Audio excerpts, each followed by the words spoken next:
जय हिंद दोस्तों, कैसे हैं आप सभी। उम्मीद करता हूँ अच्छे होंगे और अपनी तैयारी अच्छी कर रहे होंगे। तो बहुत दिन से भाई कह रहे थे तो इनका आज इंटरव्यू लेते हैं। इन्होंने दिल्ली पुलिस की कैसे तैयारी की, क्योंकि इनके भी 5 6 7 एग्जाम के आसपास निकले हैं। लेकिन कुछ एग्जामों में क्या होता है कि थोड़ा बहुत जैसे आपकी तैयारी में कमी रहती है तो आप फाइनल मेरिट से बाहर हो जाते हैं। तो इनसे थोड़ा सा परिचय लेंगे, इसके बाद इनसे जानेंगे कि उन्होंने तैयारी कैसे की। और इतने एग्जाम में फेल होने के बाद जैसे कुछ लोग कहते हैं कि अब हमसे नहीं हो पाएगा, तो इनसे खुद जानेंगे कि इतने एग्जाम में फेल होने के बाद भी अपना मोटिवेशन कैसे बरकरार रखें और तैयारी कैसे किए। तो सबसे पहले आप अपना थोड़ा सा परिचय दीजिए, आपका नाम क्या है और आप कहाँ के रहने वाले हैं और अभी क्या कर रहे हैं। हाँ।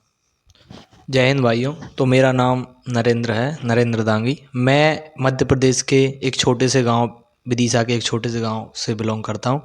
मेरी स्कूलिंग भाई सरकारी स्कूल से हुई है, वो भाई को पता है। और फिर मेरा मोटिवेशन भाई ये था कि मैं कुछ एग्ज़ामों में फाइनल मेरिट से आउट हुआ, लेकिन फिर भी मेरा वो मोटिवेशन इसलिए बना रहा क्योंकि मैं मतलब घर वाले, घर में कोई नहीं था करने वाला और वो मैं ही था करने वाला। घर की पूरी जिम्मेदारियां मेरे पे थी। सेवेंथ एट्थ क्लास से ही मैंने खेती बाड़ी शुरू की और खेती बाड़ी में खुद अपने दम पे किया हूँ। देखो, गांव के लड़के क्या होते हैं कि जैसे आप भी जितने भाई गांव के होंगे तो उनका मतलब ज़्यादातर खेती ही बेसिक होता है। खेती करने के साथ साथ तो हम लोग सरकारी स्कूल में पढ़ते हैं और थोड़ा सा मतलब कुछ पता नहीं होता कि आगे फिर तैयारी क्या करना है, कंपटीशन कैसे है।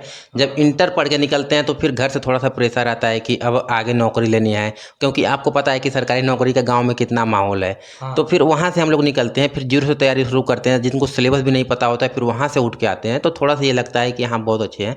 फिर भी जैसे हम वीडियो बनाते हैं तो कुछ लोग कमेंट करते हैं कि भाई कांस्टेबल ही तो एक बार दिल्ली पुलिस में आके देखना, समझ में आ जाएगा। 32 लाख फॉर्म पड़ते हैं और 6,000 सिलेक्शन होता है। हाँ। एक बार सिलेक्शन का पॉइंट रेशियो निकाल के देखना कि कांस्टेबल ही तो। फिर जो कुछ कुछ लोग कहते हैं और वो उनका देखोगे ना तो घूमते फिरते होंगे। और वैसे तो हम लोग वैसे 5 6 एग्जाम निकले, किसी में फाइनल हुआ किसी में नहीं, फिर भी सिलेक्ट हैं। तो ये थोड़ा सा मोटिवेशन रहता है। तो चलिए, मैंने बीच में मेरे मन में आ गया कि जैसे भाई बता रहे थे गाँव से हैं फिर ऐसे, तो थोड़ा सा बताइए इनको अपना। हाँ। देखिए, गांव के लड़कों में एक खासियत रहती है भाई। उन्हें पता हो ना हो, कुछ ना हो, लेकिन एक जज्बा रहता है, नहीं भाई करना है तो करना है। चाहे चाहे उनके पास जूते भी ना हो ना, वो नंगे पैर ही दौड़ते हैं, लेकिन एक जज्बा रहता है ना भाई मुझे करना है तो करना ही है। और फिर उनका हो जाता है, क्यों रहता है कि भाई वो पैसे से भी बहुत वो रहते हैं। मतलब पैसे ज़्यादा वो नहीं रहता, और घर की सारी जिम्मेदारियां जब रहती हैं ना, तो फिर करना ही पड़ता है। चलो, तो अब इसके बाद इनसे जानते हैं कि इन्होंने तैयारी कैसे शुरू की। आप सबसे पहले ये बताइए कि तैयारी आपने कैसे शुरू की और ऑनलाइन तैयारी किए थे कि ऑफलाइन तैयारी किए थे। मेरे पास पैसों की कमी थी तो मैंने बुक्स वगैरह तो नहीं ली, लेकिन जब मोबाइल, पहले मैंने एक मोबाइल लिया था ताकि मुझे पता था कि भाई ऑनलाइन ये है कि हम ज़्यादा कहीं तो नहीं जा सकते, लेकिन मैं जहाँ पर हूँ वहाँ पर बैठ के मैं पढ़ सकता हूँ। और अगर मेरे पास डेडिकेशन है, हाँ मुझे पढ़ना है, तो मैं मोबाइल से भी पढ़ सकता हूँ। तो मैंने यूट्यूब से ही पढ़ा है जितना भी पढ़ा है। और पहले थोड़ी बहुत ऑफलाइन गया था देखने पर, मुझे वैसा कंटेंट नहीं मिला जो मैं चाह रहा था। मैंने यूट्यूब से ही तैयारी की है, और बुक्स के मेरे पास पैसे नहीं थे, मैं डाउनलोड कर ले आता था। रेलवे वाईफाई है, तो मैं जब रेलवे, मतलब मेरे गांव से 4 5 किलोमीटर दूर है स्टेशन, तो वहाँ पे मैं जब मैं कॉलेज जाता था तो मैं डाउनलोड कर लाता था वाईफाई स्टडी से। जब मैंने शुरुआत की थी, साहिल सर से मैथ पढ़ता था तब मैं डाउनलोड करके ले आता था भाई, और मैं घर पे आके अपने अच्छे से नोट्स बनाता था। मुझे मैथ का तो 1/2 भी नहीं था पता, क्योंकि मुझे मैथ से तो पहले बहुत डर लगता था, इसलिए मैंने मेरा बायो लिया था। और इंग्लिश तो मेरी। देखो, दिल्ली पुलिस में अगर आपको सिलेक्ट होना है तो पहले थोड़ा सा इनके बारे में बता दूं। ये भाई नए हैं, तो ये भी अपना यूट्यूब पे वीडियो बनाते हैं। इनका कॉप नरेंद्र के नाम से है, मैं लिंक डिस्क्रिप्शन में डाल दूंगा, वहाँ से जाके आप थोड़ा सब्सक्राइब करना, सपोर्ट करना। वैसे वीडियो नहीं बना रहे थे, इनका संघर्ष मैंने देखा, इतना जानकारी है। और जीरो से उठ के शुरुआत की है, तो मैंने कहा कि आप थोड़ा सा गाइडेंस भी करेंगे तो जो नए लड़के हैं वो थोड़ा सा मोटिवेशन पाके कि जो गाँव से है वो तैयारी कर पाएंगे। तो इनका आप चैनल सब्सक्राइब कर लेना, मैं लिंक डिस्क्रिप्शन में डाल दूंगा, वहाँ से आप जाके सपोर्ट कर लेना। तो थोड़ा सा आप करेंगे तो थोड़ा सा भाई को मोटिवेशन मिलेगा कि हाँ अपने भी मतलब फॉलोअर्स हो रहे हैं, तो थोड़ा सा वीडियो अच्छे बनाएंगे। आप इसके बाद बताइए कि आपने मैथ की तैयारी कैसे करी। मैथ की तैयारी मैंने सबसे पहले स्टार्टिंग की थी यूट्यूब से। मैं साहिल सर से पढ़ा था, तो पहले मैंने उनसे बिल्कुल बेसिक से अपनी क्लास की, जैसे परसेंटेज से अपन को शुरुआत करनी पड़ती है, तो मैंने बेसिक से परसेंटेज से मेरी शुरुआत की। फिर रेशियो पढ़ा, मतलब अपना पहले बेसिक अच्छा देखो करो। मैं ये पहले भी कहता हूँ कि जब आप शुरुआत करो मैथ का तब परसेंटेज से शुरुआत करना। मैं जो भी स्ट्रेटेजी का अपनी वीडियो बनाया और जैसे मैंने भी तैयारी करी था, परसेंटेज देखना मैथ का हर जड़ है। तो परसेंटेज से ये भी शुरुआत की है, थोड़ा सा बताइए इनको। देखिए परसेंटेज से अपनी शुरुआत कीजिए, फिर धीरे धीरे आपका अगर स्टैंडर्ड वो नहीं है तो पहले आप अपना स्टैंडर्ड उस लेवल पे बनाइए। और वो बनेगा कैसे भाई, आपको मेहनत करनी पड़ेगी। आपको चीज़ें नहीं आ रही समझ में, एक बार नहीं आ रही समझ में, 2 बार देखो, 3 बार देखो, 4 बार देखो, जब तक समझ में ना आए आप तब तक देखो। ऐसी कोई चीज़ नहीं है कि आप कर नहीं सकते, आप करोगे और आप ज़रूर करोगे। बस करते रहो करते रहो, क्यों नहीं आएगी। मैंने भी बहुत सारे टीचरों से पढ़ा, एक से नहीं आता समझ में, मैं दूसरे से पढ़ता, दूसरे से नहीं आता, मैं तीसरे से पढ़ता, लेकिन पढ़ता मैं क्यों नहीं पढ़ूं। देखो मोन मोटिव अपना रहना चाहिए कि सिलेक्शन लेना है, कुछ भी हो जाए, वैकेंसी लिमिटेड है और इसी में मेहनत करना है तो करना है, सिलेक्शन लेना है। तो मैथ के लिए आपने कोई बुक फॉलो किया था कि नहीं? हाँ, मैथ मैथ के लिए मेरे पास पहले तो नहीं थी, पर मैं फिर दोस्त की मांग के लिए आया था, वो उसने मेरे को दे दी थी कुछ दिन के लिए। तो मैंने अपनी जो RS अग्रवाल है, कुछ दिन मैंने वो बुक लगाई थी, फिर मैंने उसको रिटर्न कर दी थी। फिर मैंने PDF निकालवा ली थी, तो फिर मैं PDF से ही पढ़ता था। तो चलो मैथ के देखना, इसे धीरे धीरे तैयारी करना और जिस भी टीचर का आपको समझ में आता है उसी टीचर को फॉलो करना। और जो चैप्टर जैसे मान लीजिए परसेंटेज का किसी का समझ में आ रहा है और किसी का प्रॉफिट लॉस नहीं समझ में आ रहा है तो आप दूसरे टीचर से भी पढ़ सकते हैं। अब इसके बाद बताइए कि आपने रीजनिंग की तैयारी कैसे, क्योंकि 25 क्वेश्चन आते हैं और सिलेक्शन में सबसे इंपॉर्टेंट रीजनिंग है। आपको किसी को लगता है कि रीजनिंग हमारा हो जाएगा तो कोशिश करना रीजनिंग में कम से कम 24 से 25 स्कोर रहे, क्योंकि ये सिलेक्शन वाले आपके सब्जेक्ट है। यही जो स्कोर है आपको नज़दीक लेके जाएगा। क्योंकि GS वगैरह में थोड़ा सा क्या होता है कि SSC का GS अगर कठिन पूछ देता है तो नहीं बन पाता है, लेकिन रीजनिंग मैथ कितना भी कठिन पूछ दें, अगर इनका जैसे टॉपिक फिक्स रहता है, GS में कुछ भी पूछ सकता है, कभी हिस्ट्री से पूछ दिया, कभी कहीं से, तो थोड़ा सा प्रॉब्लम है। तो रीजनिंग के बारे में बताइए, आपने तैयारी कैसे की? मैं रीजनिंग के बाद बताता हूँ कि भाई रीजनिंग में आप मतलब रीजनिंग को छोटे में भी ना लो और इतना ज़्यादा वो भी मत लो। मतलब रीजनिंग आप पढ़ते रहिए, थोड़ा कम टाइम दीजिए मैथ के मुकाबले। जैसे आप मैथ को अगर 3 घंटे दे रहे हैं तो 1 से 1.5 घंटे आप रीजनिंग को दे सकते हैं। रीजनिंग में कुछ नहीं है, आप बेसिक से जो टॉपिक अपने क्लियर कीजिए। जैसे कोडिंग डिकोडिंग से आप स्टार्ट कर रहे हो और ये देखिए आपको किस टॉपिक को कितना टाइम देना। आजकल जो पूछे नहीं जा रहा है और इजी टॉपिक हैं, आप उनको ज़्यादा टाइम नहीं देंगे। और रीजनिंग में खेल रहता मेन प्रैक्टिस का। आप एक बार अपना देखिए, बेसिक क्लियर कीजिए वो क्या डिमांड कर रहा है, उसके बाद आप प्रैक्टिस प्रैक्टिस प्रैक्टिस प्रैक्टिस करोगे, रीजनिंग क्लियर होगी। देखो रीजनिंग में क्या करना है, एक बार मैं पहले भी बताया हूँ कि एक बार जिस भी टीचर से फॉलो करना है कंप्लीट सिलेबस कर लेना, बस इसके बाद आपको प्रैक्टिस करना है और उसका मिनी मॉक लगा लेना अलग से अपना सेक्शनल। जैसे 25 क्वेश्चन आते हैं तो 20-25 मिनट उसके लिए काफ़ी है। अगर आपका प्रैक्टिस हो जाएगा तो आपके लिए 20 मिनट भी काफ़ी है, क्योंकि एक बार जब आ गया तो रीजनिंग देखते ही बना लोगे कि यहाँ से होगा। थोड़ा सीरीज वगैरह हो परेशान करते हैं तो उसका अलग से नोट्स बना लेना। वो तो प्रैक्टिस का ही हाँ, खेल भाई प्रैक्टिस का उसमें खेल तो। है। अब इसके बाद बताइए कि आपने GS की तैयारी कैसे की, क्योंकि GS में कई सब्जेक्ट हैं और उसमें आपका इधर पॉलिटी, हिस्ट्री, ज्योग्राफी और स्टैटिक GK वगैरह आ जाता है।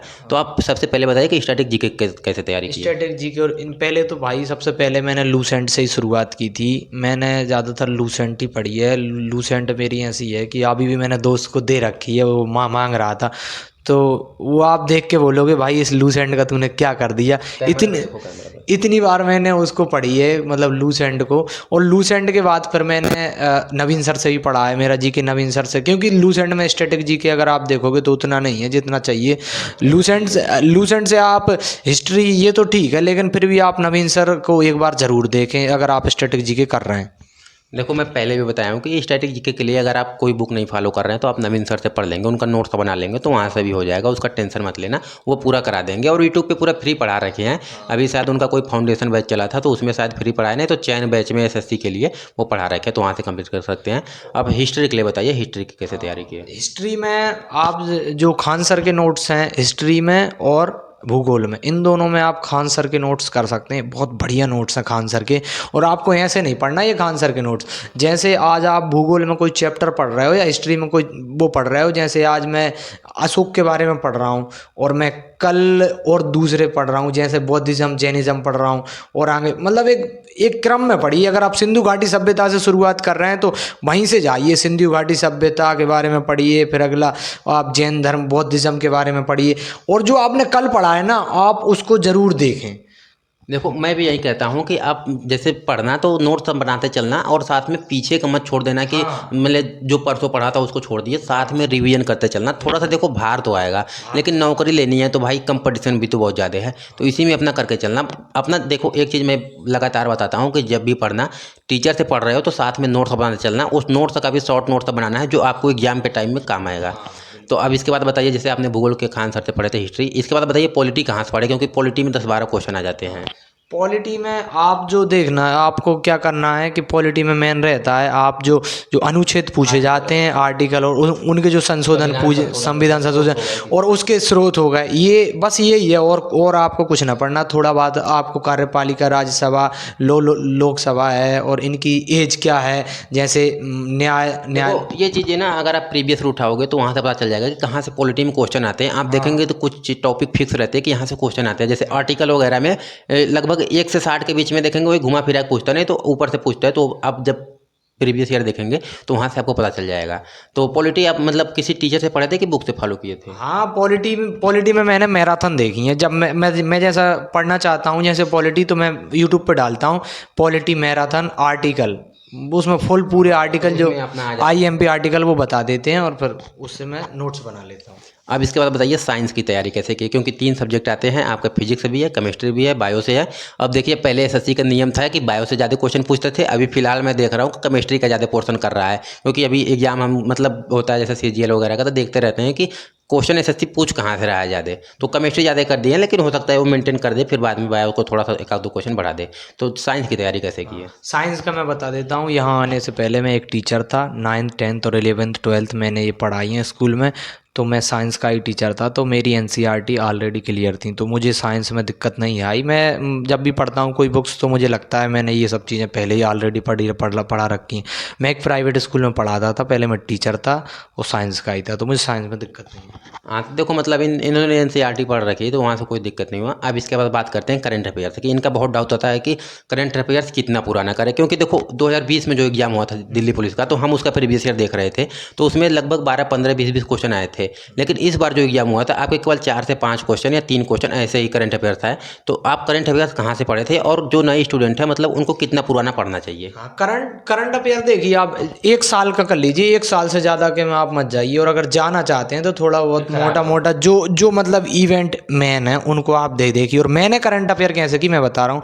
मैं रोज़ रोज़ करंट अफेयर नहीं पढ़ता था, मैं तो मंथली वाला करंट अफेयर लिखता था। पहले तो मैंने वो कोई वीडियो निकाली, जैसे मैंने इंडोलोगस से निकाली, या मैंने रवि IQ स्टडी से निकाली, वो वीडियो मैंने निकाली जो कि 1-1.5 घंटे की रहती। फिर मैंने उनको नोट किया, और फिर मैं उनको ना मैं बार बार रिवाइज करता था, तो मेरा करंट में ज़्यादा टाइम नहीं लगा। देखो इन्होंने कह रहे हैं जैसे 1 साल के लिए, मैं तो मतलब किसी को सजेस्ट नहीं करता कि 1 साल के लिए, क्योंकि हमें और सब्जेक्ट कवर करना रहता है, तो इसलिए मैं सजेस्ट नहीं करता। अगर आप कोशिश करें मंथली करना तो 1 साल का करना, अगर वीकली कर रहे हो तो आप 6 से 8 महीने के ऊपर मत जाना, क्योंकि और सब्जेक्ट है। करंट अफेयर्स में क्या है कि आपको एक बार आ गया तो ठीक है, जैसे मैथ रीजनिंग में आप समय दे रहे हैं तो वहाँ से आपको क्वेश्चन सही होने के चांस ज़्यादा हैं।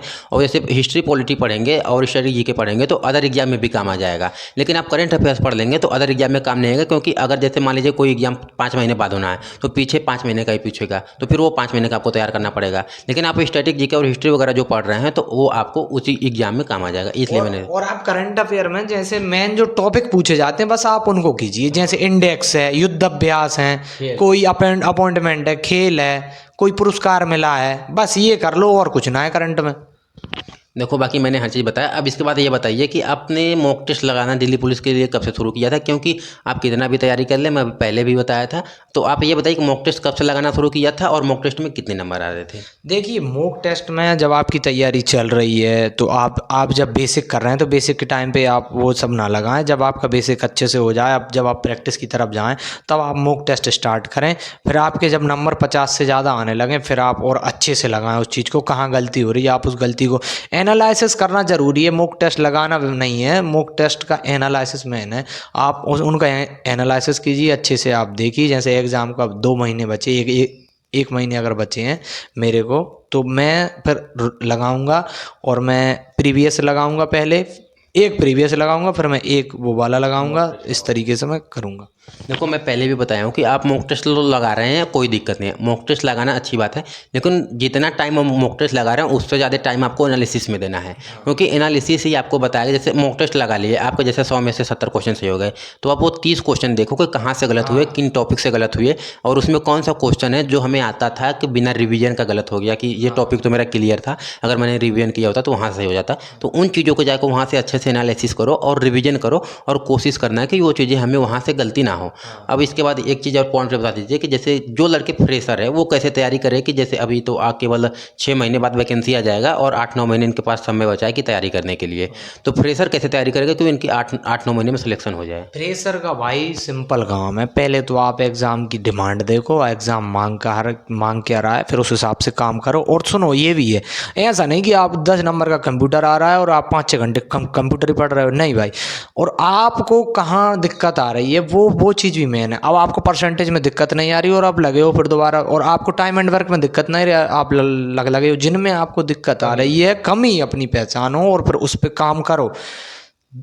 सिलेक्शन उसी का होता है जो अपनी कमी पे काम करे, ना कि उनको दरकिनार करे। कभी कभी हम क्या करते हैं, हमारी कमियों पे हम ध्यान नहीं देते, हम सोचते हैं हम डिमोटिवेट हो रहे हैं, तो इसलिए हम कमियों पे मतलब अपना पर्दा डाल लेते हैं। ये और बताइए, जो चीज़ें हमें अच्छी आती हैं उनको ज़्यादा, हाँ उनको हम ज़्यादा वो करते हैं। ये मैं एग्ज़ाम के लिए नहीं बता रहा, मैं ऑल ओवर चीज़ों के लिए बता रहा हूँ, हमारी कमियों पे हम ध्यान दें भाई। ये बता दीजिए, बीच में मैंने ध्यान आ गया कि आपके कितने एग्जाम निकले थे थोड़ा। मेरे एग्ज़ाम भाई, मेरे 5-6 एग्ज़ाम अभी तक निकल रहे हैं। मैं पहले तो एमपी पुलिस में जो 2022 की वैकेंसी थी उसमें फाइनल मेरिट से आउट हूँ। उसके बाद मैंने और ऑर्डिनेंस कॉर्प का दिया, उसमें भी मैं फाइनल मेरिट आउट हूँ। आरआरसी ग्रुप डी में भी मैं फाइनल मेरिट आउट हूँ, और जो सीआईएसएफ था उसमें भी फाइनल मेरिट आउट हूँ, और मैं नर्सिंग वगैरह ये जो पैरामिलिट्री के हैं उनमें भी भाई। तो मेरा संघर्ष कुछ ऐसा ही रहा है भाई, और आप करते रहिए। देखो मैंने बताया ना कि जैसे आपकी तैयारी में अगर थोड़ा बहुत कमी रहती है तो कभी कभी किस्मत भी आपके साथ खेल देता है, कि जो क्वेश्चन कभी कभी आता है वो बाय मिस्टेक गलत हो जाता है, तो कमी वो होता है अपनी तैयारी में कमी है। तो उन कमियों से आपको डरना नहीं है, हारना नहीं है कि हमसे नहीं होगा, होगा। अब देखो कि कहाँ कमी है, किसी न किसी एग्जाम में तो लड़ेगा ही। तो वहाँ से इन्होंने अपना जैसे मोटिवेशन करते रहे। बाकी ये नहीं किया कि मतलब कट कर दो कि अब नहीं करेंगे, चले अपना दूसरा चीज़ देख ले, तो वो नहीं किए। बाकी मैंने हर चीज़ बता दिया, भाई का अच्छा इंटरव्यू था। और इनका चैनल मैंने पहले बताया कि लिंक डिस्क्रिप्शन में है, थोड़ा सा सपोर्ट कर देना। मिलेंगे नेक्स्ट वीडियो में। जय हिंद।